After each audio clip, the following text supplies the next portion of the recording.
البنك الدولي يتوقع أن يتسارع نمو الاقتصاد المغربي هذا العام مع استمرار المخاطر. قال البنك الدولي في تقرير جديد الأربعاء إنه يتوقع أن يتسارع نمو الاقتصاد المغربي إلى 3.1%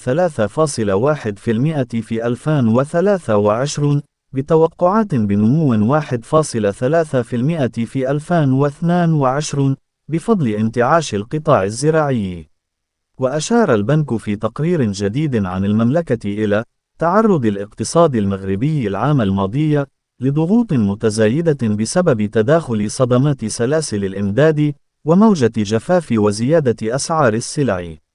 وذكر التقرير باستمرار مخاطر التطورات السلبية قائمة بوجه الاقتصاد المغربي بسبب التوترات الجيوسياسية ومنها الحرب على أوكرانيا وتباطؤ أنشطة الشركاء التجاريين الرئيسيين للمغرب في منطقة اليورو والصدمات المناخية المحتملة الجديدة.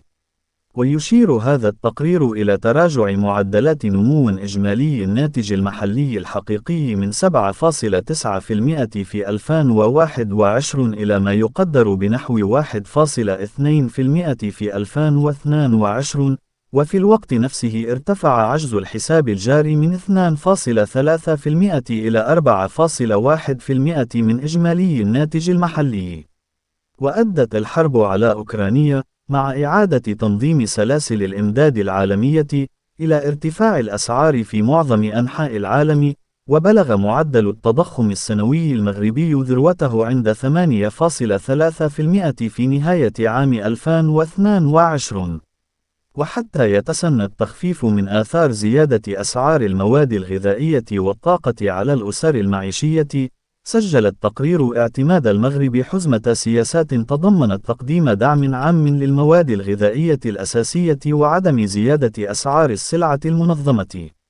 وبحسب البنك فقد أدى هذا النهج إلى استقرار أسعار السلع والخدمات التي تستحوذ على نحو 25% من متوسط إنفاق الأسرة، وبالتالي تم تجنب حدوث زيادة أكبر في معدلات الفقر. وتطلب ذلك تعبئة إنفاق عام إضافي يصل إلى نحو 2% من إجمالي الناتج المحلي. وعلى الرغم من هذه التدابير، يقول التقرير إنه لا تزال الأسر المعيشية المتواضعة والأكثر احتياجاً تعاني أشد المعاناة من آثار ارتفاع أسعار المواد الغذائية وغيرها من الأسعار بسبب التضخم. ويشير التقرير أيضاً إلى أن الإصلاح الكبير المزمع فيما يتعلق بالحماية الاجتماعية في المملكة سيتيح استهداف الدعم بشكل فعال للوصول إلى مستحقيه ومساندة الفئات الفقيرة والأكثر احتياجاً.